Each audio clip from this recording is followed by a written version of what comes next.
बिस्मिल्लाहिर्रहमानिर्रहीम। अस्सलाम वालेकुम।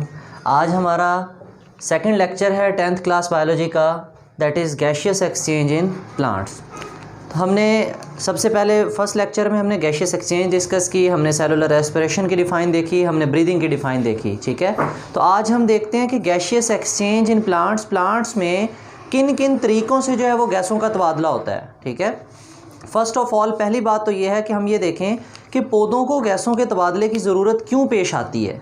ठीक है, तो अगर उनको ज़रूरत पेश आती है तो उनके पास क्या कोई प्रॉपर ऑर्गन है गैशियस एक्सचेंज के लिए, गैसों के तबादले के लिए, ये बात हम देखते हैं।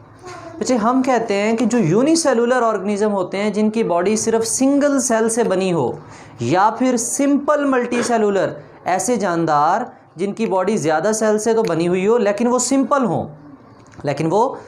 हो। ठीक है, उनमें ऑर्गन या किसी किस्म की कॉम्प्लेक्स ऑर्गेनाइजेशन ना हो, टिश्यूज़ ना बने हों उनकी बॉडी में, तो उनको हम सिंपल जो है वो मल्टी सेलुलर ऑर्गेनिजम्स कहते हैं।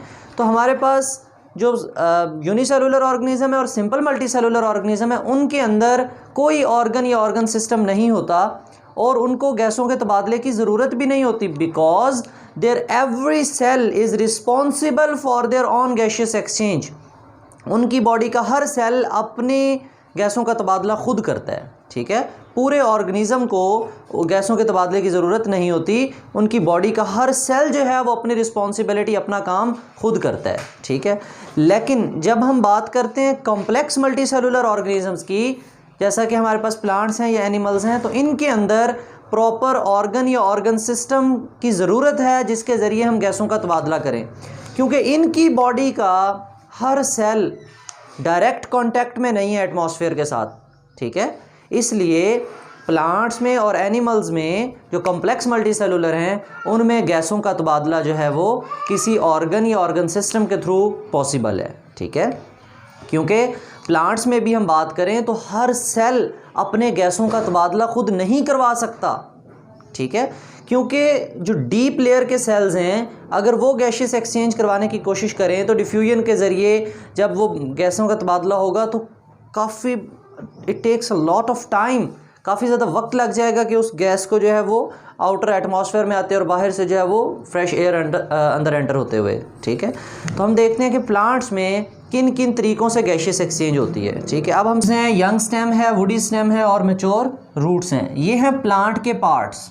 ठीक है, और अब हम देखते हैं कि वो मैकेनिज़्म, वो प्रोसेस जिसके ज़रिए गैसों का तबादला पॉसिबल है। ठीक है, तो वो हमारे पास 3 से 4 जगह हैं मैकेनिज़म्स कि किन मैकेनिज़म्स के थ्रू जो है वो गैशियस एक्सचेंज होनी है। ठीक है, अब हम वन बाय वन डिस्कस करेंगे कि स्टोमेटा के ज़रिए कौन कौन सी जगहों से गैशियस एक्सचेंज होगी, लेंटिसेल से, क्यूटिकल से और जनरल सरफेस ऑफ रूट से। अब वन बाय वन डिस्कस करते हैं। तो हम वन बाय वन डिस्कस करते हैं। हम नंबर 1 से स्टार्ट करते हैं। हम कहते हैं लीव्स और यंग स्टेम्स की बात करते हैं। लीव्स एंड, याद रहे यंग स्टेम वो है कि जो अभी फ्रेश जो है वो ब्रांच निकली है प्लांट की। ठीक है, जिसके अंदर अभी ग्रीनरी है, फंक्शनल क्लोरोफिल है। ठीक है, उसको हम क्या नाम देते हैं? Young stem. क्या कहते हैं? Young stem. तो हम कहते हैं कि in leaves and young stem gaseous exchange occurs through stomata. ठीक है, अब ये स्टोमेटा क्या होते हैं? हमें पता है कि स्टोमेटा एक माइक्रोस्कोपिक पोर है। स्टोमेटा क्या है? माइक्रोस्कोपिक पोर, एक छोटा सा सुराख है जो हमें आम आंख से नज़र नहीं आता। हम यहाँ पे जो है वो स्टोमेटा बना लेते हैं। हम कहते हैं ये जो है अपर एपिडर्मस, और अपर एपिडर्मस के ऊपर एक थिन लेयर ऑफ सेल्स है जिसे हम कहते हैं क्यूटिकल, जिसे हम क्या कहते हैं? क्यूटिकल। ठीक है, लीफ का स्ट्रक्चर हमने देखा, ये अपर एपिडर्मस, ये लोअर एपिडर्मस, स्टोमेटा और ये मीजोफिल सेल्स, और मीजोफिल सेल्स के दरमियान में क्या मौजूद है हमारे पास? Air spaces.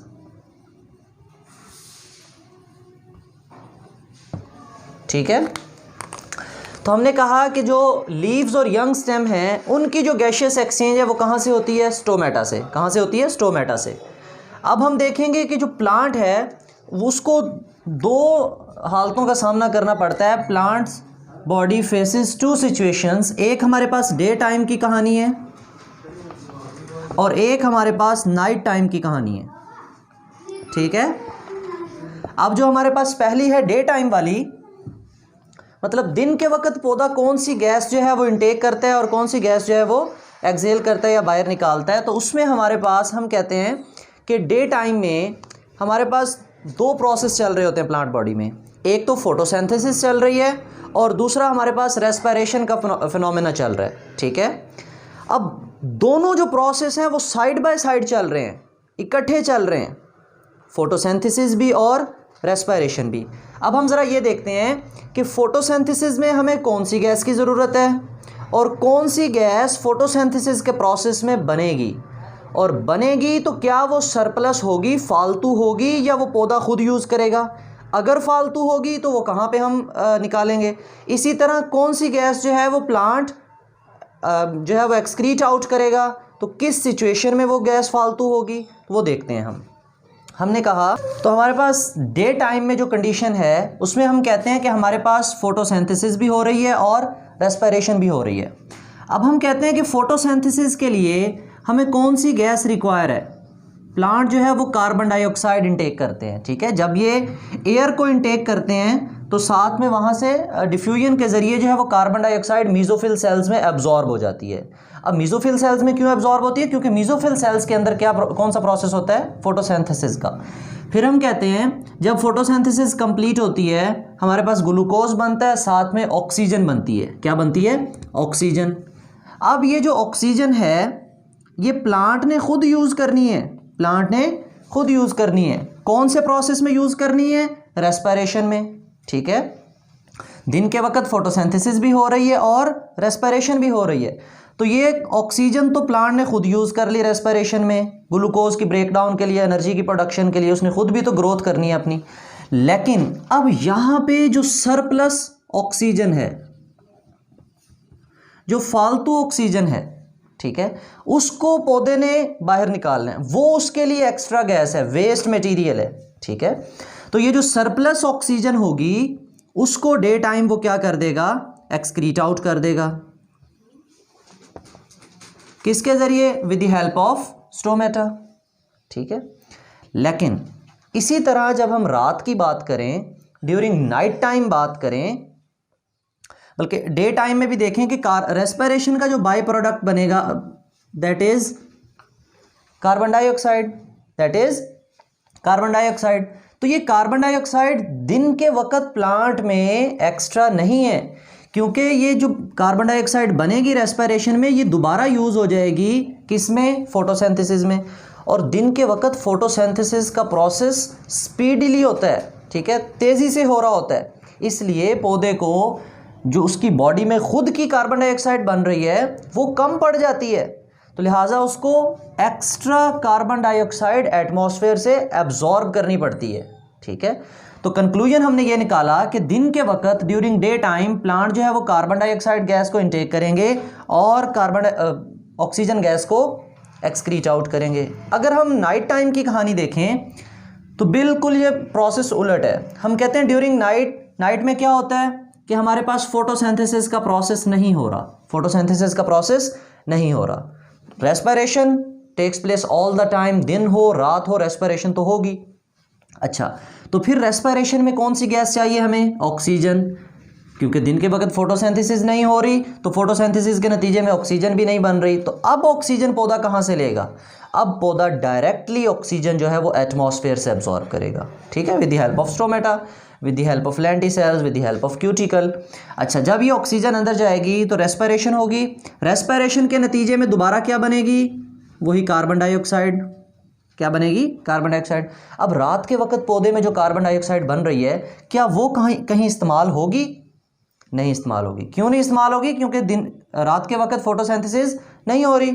तो इसलिए रात के वक्त जो हमारे पास सरप्लस गैस है, फालतू गैस है पौधे के अंदर, वो क्या है, कार्बन डाइऑक्साइड। क्या है, कार्बन डाइऑक्साइड, ठीक है। दिन के वक्त सरप्लस क्या निकली, ऑक्सीजन, और रात के वक्त जो फालतू गैस निकली वो क्या थी, कार्बन डाइऑक्साइड, ठीक है। तो इन दोनों गैसेस को प्लांट के जो लीव्स हैं कहाँ से एक्सक्रीट आउट करेंगे, अपने स्टोमेटा से, ठीक है। अब हम दूसरा प्रोसेस देखते हैं। अब हम देखते हैं इन woody stem and mature roots, इन पहले हम देख लेते हैं इन woody stem and specially mature roots की भी बात कर लेते हैं। एंड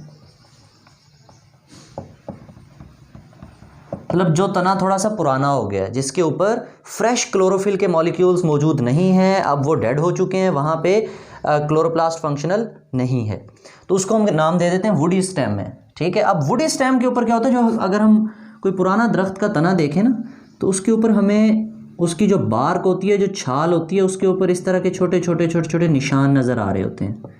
ठीक है, अब ये जो छोटे छोटे पोर्स हैं, इन सुराखों को हम कहते हैं कि ये हमारे पास लेंटिसेल्स हैं। ये क्या हैं? लेंटिसेल्स हैं। ठीक है, अब लेंटिसेल्स की लोकेशन क्या बनी? Lenticels are the small pores that are present on the layer of bark. कहाँ पर होते हैं? लेयर ऑफ बार्क के जो छाल, पौधे की छाल है, उसके अंदर छोटे छोटे सुराख हैं। उन सुराखों को हम क्या कहते हैं? लेंटिसेल्स। अब एक बात याद रखना कि जो प्लांट के ऊपर ये जो क्यूटिकल है, ये जो पूरी की पूरी बार्क है, ये हवा को और वाटर को प्लांट के अंदर जाने नहीं देती। Impervious for water and gases, कि इस जगह से ना हवा अंदर जा सकती है पौधे में, ना वाटर जा सकता है। तो लिहाजा उसके अंदर छोटे छोटे क्या होते हैं? बार्क में पोर्स होते हैं। उन सुराखों के ज़रिए जो है वो गैशियस एक्सचेंज पॉसिबल है। नो डाउट जो मच मोर गैशियस एक्सचेंज है वो स्टोमेटा के ज़रिए ही होती है।